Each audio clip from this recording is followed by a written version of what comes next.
Imagine hearing that your king has declared war on France, and then imagine being told that the war your generation just started will still be going when your great-great-grandchildren are old. That is essentially what happened in 1337. The conflict we now call the 100 Years' War would eventually stretch across 116 years, from 1337 to 1453. But calling it one continuous war is actually misleading. There were truces, negotiations, periods of relative peace, political crises, and long stretches when the great armies were not fighting at all. What continued was the argument. And at the center of that argument was one enormous question: who actually had the right to be king of France? To understand why two kingdoms became trapped in this struggle, we have to go back to the French royal family. In 1328, King Charles IV of France died without leaving a surviving son. That created a problem because the French crown had been passing through the male line, and suddenly there was no obvious male heir from Charles's immediate family. Edward III of England had a strong blood connection to the French royal dynasty because his mother, Isabella, was Charles IV's sister. From Edward's perspective, the claim was not completely ridiculous. He was the grandson of a former king of France, and he could point directly to his family tree as evidence. The French nobles, however, chose Philip of Valois. Their argument was that the French crown could not simply pass through Isabella to Edward, because royal inheritance through a woman was not accepted in the way Edward needed. Philip became King Philip VI, and Edward initially accepted the decision. But the relationship between the two kingdoms was already complicated enough without adding a disputed crown. English kings still controlled substantial territories inside what we now call France, especially Aquitaine in the southwest. That meant the King of England could be a sovereign ruler in England while simultaneously holding lands inside the French kingdom. And that created a strange situation. Edward was powerful enough to be a king, but inside France, some of his lands technically existed under the authority of the French king. Whenever those two monarchs disagreed, the question of who was really in charge became much harder to answer. Then there was money. There was trade. There was land. There were powerful nobles who had their own interests. And there was the English wool trade with the wealthy cloth-producing regions of the Low Countries. The more these interests collided, the less likely it became that the succession dispute would simply disappear. In 1337, Edward III openly claimed the French crown. Philip VI responded by confiscating Edward's lands in Aquitaine. The argument had finally become a war. But the first major English victories were not achieved by some enormous army simply marching across France and destroying everything in its path. Edward III developed a strategy based heavily on raids and mobility. English forces could move quickly through enemy territory, destroying crops, livestock, villages, and economic resources while avoiding battles they did not want to fight. These campaigns became known as chevauchées. They were brutal, but they had a purpose beyond destruction. If an army could devastate the countryside, it could weaken the enemy's economy, intimidate local populations, and force the opposing king to spend enormous amounts of money responding. Eventually, however, the English would have to fight a major battle. That moment came in 1346 at Crécy. Edward III's army was campaigning through northern France when a much larger French force caught up with it. The French had thousands of soldiers, including heavily armored knights who had enormous prestige on medieval battlefields. The English position was defensive. Their soldiers were tired. They were surrounded by a powerful enemy. And yet, the French attack turned into a disaster. A major part of the English advantage came from their longbowmen. The English and Welsh archers could fire rapidly and create enormous pressure against advancing troops. As the French formations moved forward, horses were wounded, soldiers struggled to maintain their formations, and successive attacks became increasingly disorganized. The English did not win because every archer was somehow stronger than a French knight. They won because organization, terrain, defensive positioning, and sustained missile fire turned the larger French army's numerical advantage into a problem. The French suffered enormous casualties. The English victory shocked Europe, and Edward immediately followed the victory with another major achievement.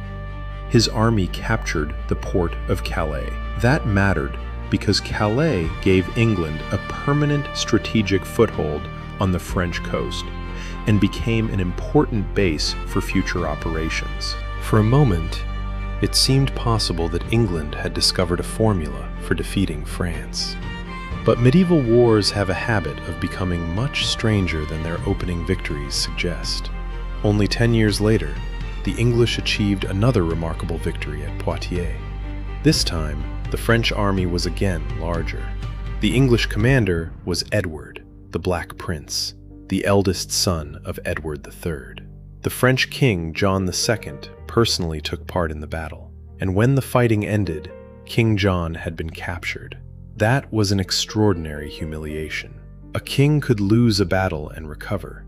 A king could lose territory and negotiate. But losing the king himself created an entirely different political crisis. John was taken to England, where negotiations over his release demanded an enormous ransom. The French government was placed under immense pressure, and the Treaty of Bretigny in 1360 temporarily gave England major territorial concessions. Yet even after two spectacular English victories, the war still did not end. France simply changed its strategy. Instead of constantly accepting huge battles on England's terms, the French began avoiding unnecessary confrontations and focusing on recovering territory piece by piece. Under King Charles V and commanders such as Bertrand du Guesclin, French forces gradually pushed the English back. The English still had powerful armies, but holding territory was much harder than raiding it.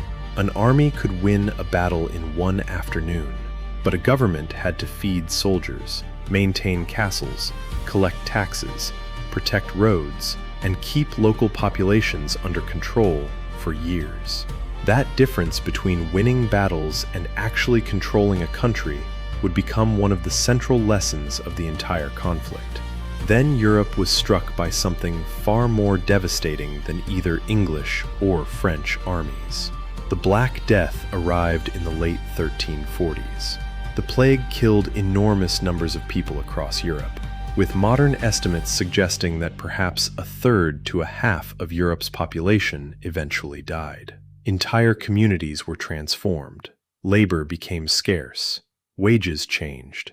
Agricultural production was disrupted. Governments lost taxpayers, and armies lost potential soldiers. The plague did not magically end the 100 Years' War, but it changed the world in which the war was being fought. This is important because medieval warfare depended on ordinary people far more than kings liked to admit. Farmers produced the food, craftsmen made equipment, merchants moved supplies, taxpayers funded armies. When a huge part of the population disappeared, every government had to operate in a completely different economic environment. The war entered another period of fighting and negotiation. England recovered some of its losses. France recovered others. Neither side could permanently settle the question. And then, decades after Crécy, Poitiers, and the Black Death, a new English king came to the throne. His name was Henry V. Henry was ambitious, politically capable, and determined to revive the English claim to France. In 1415, he invaded Normandy. His army was not enormous, and the campaign immediately became difficult. Disease spread among the soldiers. Supplies became a problem. The army was exhausted.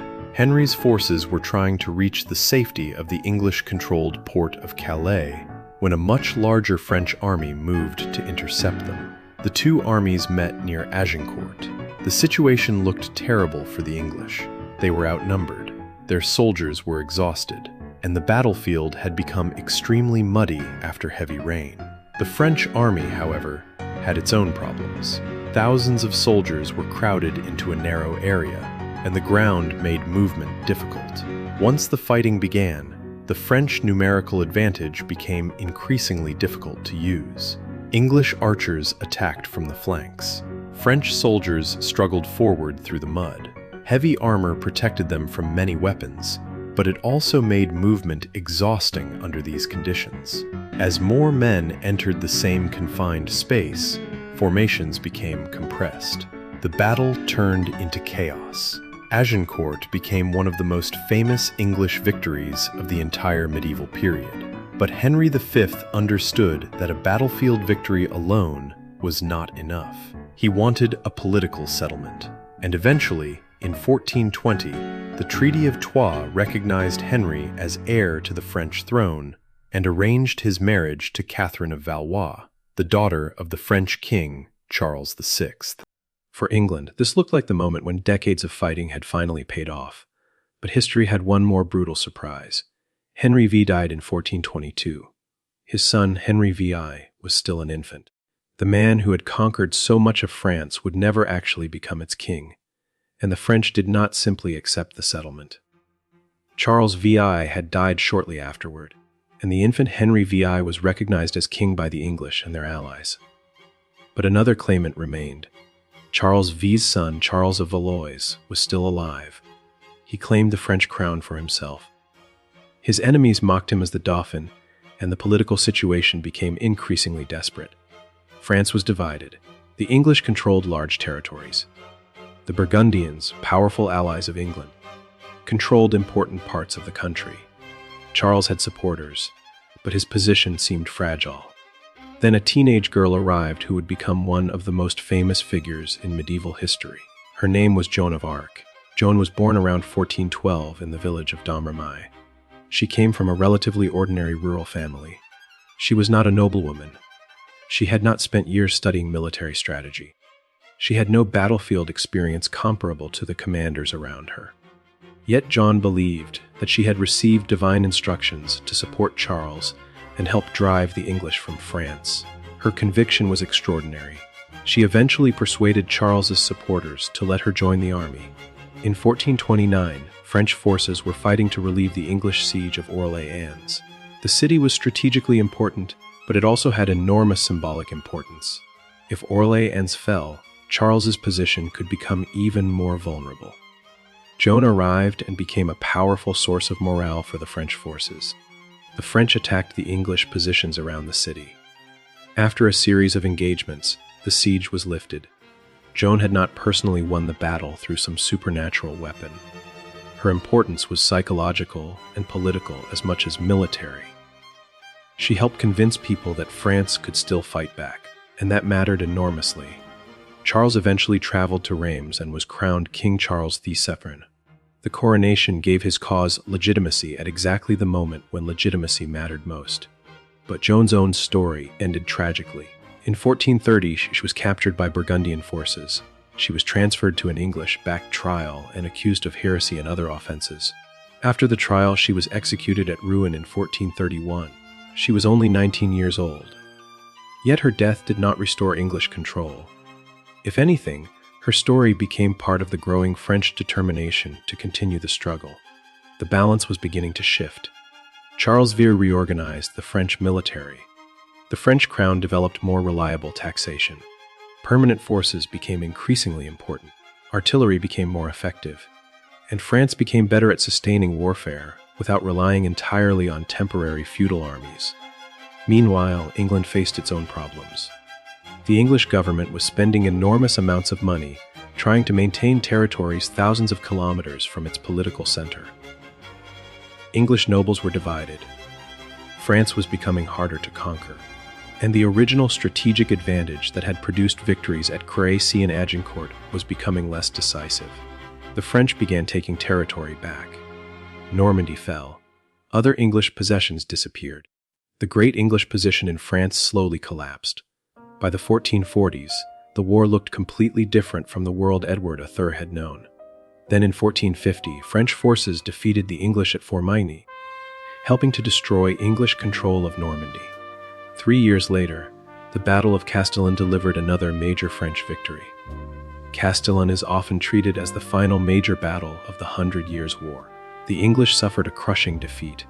Their remaining possessions in France were almost entirely lost. By 1453, England controlled only Calais on the French mainland. The war that had begun with Edward III claiming the French crown had ended with England holding almost none of the territory it had fought so hard to acquire. But there is an important detail here. There was no dramatic peace ceremony in 1453 that perfectly closed the story. No single document neatly declared that the 100 Years' War had ended forever. The fighting simply reached a point where England could no longer realistically continue its attempt to conquer or dominate France. And that is why the ending feels strangely quiet compared with the beginning. The war had started as a dispute over inheritance. It ended after generations of political transformation. France had become more centralized. The monarchy had developed stronger systems for taxation and military organization. The English crown had discovered how expensive continental ambitions could become, and warfare itself had changed. The heavily armored knight was no longer the unquestioned centerpiece of European warfare. Longbowmen had demonstrated the power of disciplined missile troops. Artillery was becoming increasingly important. Infantry formations mattered more. Logistics mattered more, and governments were becoming increasingly capable of raising and maintaining forces without relying entirely on medieval feudal obligations. So when people say that the 100 Years' War lasted 116 years, the number itself can actually hide the most interesting part of the story. It was not 116 years of armies constantly fighting. It was 116 years in which a political argument survived long enough to the people who created it. Edward III was dead. Henry V was dead. Joan of Arc was dead. Charles V would eventually die too. The soldiers who fought at Castillon belonged to a generation that had inherited a conflict their distant ancestors had started. And by the end, they were fighting in a political world that looked completely different from the one that existed in 1337. The English had entered the conflict believing that a royal claim could be enforced through military power. The French eventually proved that winning battles was not the same thing as winning a country.